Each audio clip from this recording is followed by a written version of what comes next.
pumps, traffic lights, and providing power for various emergency response needs. Information about nursing homes and assisted living facilities generator status can be found on the new webpage, fl-generator.com. And as you know, there was recent legal requirements that the legislature did for these generators to be put in the nursing homes. You can go to any county, click on it, and you'll see which nursing homes have it, which nursing homes still haven't complied or in the process of complying. And so that's a tool that the local folks here can use, but also anyone that may have loved ones in that. But I would also just say, with respect to nursing homes, we saw with the case recently being brought down in South Florida, you know, if you're somebody that has vulnerable folks under your care, you know, you're responsible for having a plan and executing a plan. And if you have a hurricane, a strong Category 4 hurricane bearing down on the state, and you know your area could be impacted by that, you need to have a plan. You need to know what you're going to do if power is lost, and you need to protect the people whose care you're maintaining. And if you don't do that, I think what this case showed is that you will be held accountable. We're working closely with the fuel industry to ensure an adequate fuel supply. You've seen some long lines in different parts of the state. Some of the gas stations have run out. There is a lot of fuel in Florida. It's just when a gas station runs out, the trucks have to bring it in from the port. So my emergency order allows there to be more capacity for fuel delivery.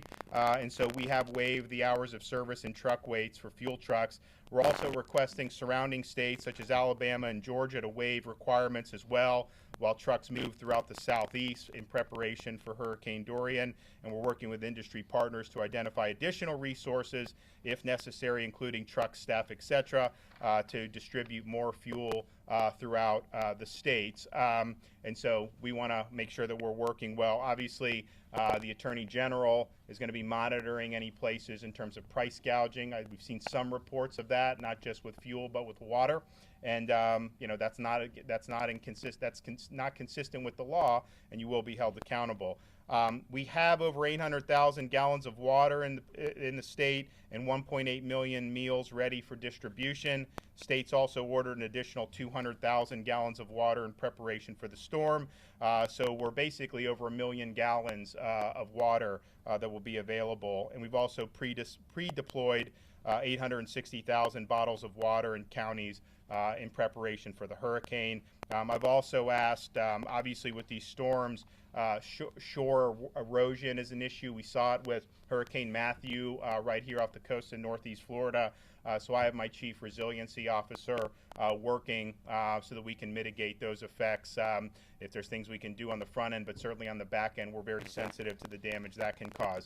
I'm going to turn it over to the mayor. I want to thank our Lieutenant Governor, Jeanette Nunez, for being here.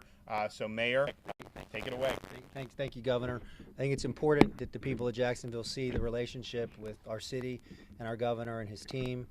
You know, if we get an evacuation situation, the partnership will help us with how roads are handled and managed. If we get into where we're having to shut down bridges and work with our mayors at the beaches and then reopen bridges, access to funding. I mean, just all the stuff that goes into this that unfortunately we've been through twice. So, Governor, we're grateful that you're here. We're grateful for your team. We're ready, and I'll close with this. I'm going to keep reiterating this. Be prepared. Know your zone. You don't want to be under an evacuation order scrambling to figure out your zone. So go to jaxready.com or download the app, put your address in, and know the zone you live in. We'll take questions. Thank you. I got a question about municipal utilities. You mentioned in the previous stop. JEA obviously is a municipal utility. What kind of support do you have of JEA and others? And are you expecting better or worse performance regarding recovery than, say, Irma and Matthew, those storms that knocked out power here for over a week in some places? Well, we can let Jay. You want to come and speak to that? I mean, we had a great discussion. I stressed to him the state's interest in making sure that we're marshaling the necessary resources so that when the storm passes, we can go in and restore power very quickly. That's something that Florida Power and Light is very, very keyed in on. And I was impressed with the actions that have been taken here. I'll let him fill you in on it. But yes, I'm concerned about some of the municipal utilities just because some of the examples we had in the past. I mean, when you had Well, no. I think he's going to tell you that they've done good steps. So I think that's good. But, it's a situation where sometimes you need to have more resources. Florida Power and Light, they're part of a very big company, so they have an ability to kind of do that. So go ahead. Why doesn't JEA tell you what they're doing? So JEA is fully prepared to deal with the storm. We are the experts. We have taken a number of lessons learned from Matthew and Irma, especially on the water side, with regards to having backup power generation for many of our lift stations. We've got a majority of our flow that is now covered by fixed generation. We also have 100 plus backup generators for the rest of the county and our 4 counties that we serve. From an electrical perspective, we have called on mutual aid from Texas, and we have them ready to stand by for additional resources. We also have coordinated with all the other IOUs and municipalities throughout the state of Florida. We are prepared. We encourage all of our customers to be prepared, as the governor and the mayor had articulated. I'm sure FPL is just as prepared as JEA, and we're both very good at utilities. Thank you. And I would just say, I'll take a note, but I just, one thing to just point out is, as they're making the preparations is, well, there's a high degree of uncertainty with the forecast. I think you've definitely seen over the last 12 to 24 hours, the plots moving in a direction to take it more a north turn up the East Coast, impacting this area. And so doesn't mean the other parts of the state are not also at risk, but we're seeing that movement, and I think that's something that you're cognizant of, because Matthew did not even directly hit Florida. It skirted the coast, and that caused a lot of problems. I mean, there was a lot of water.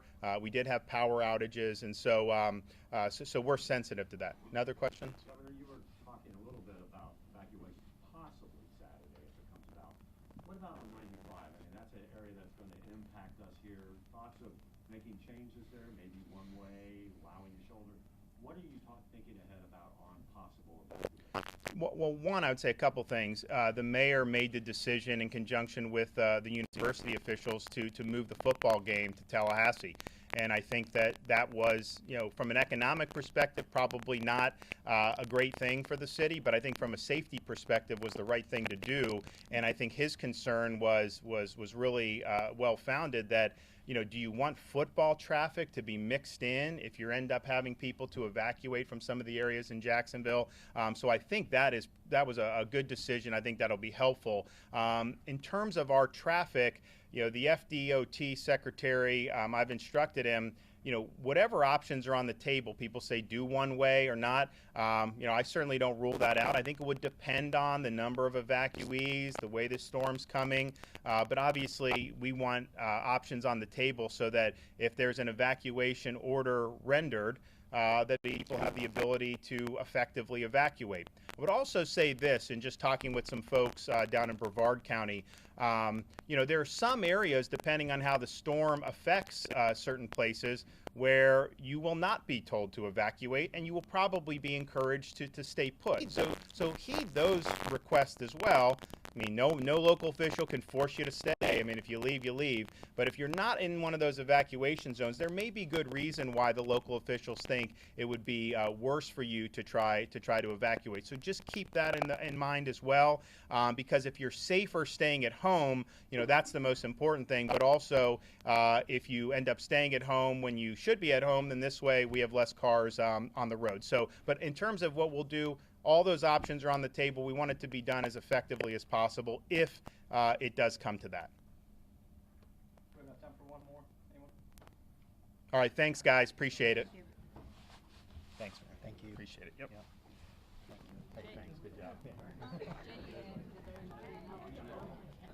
Good day? See you. Travel safely.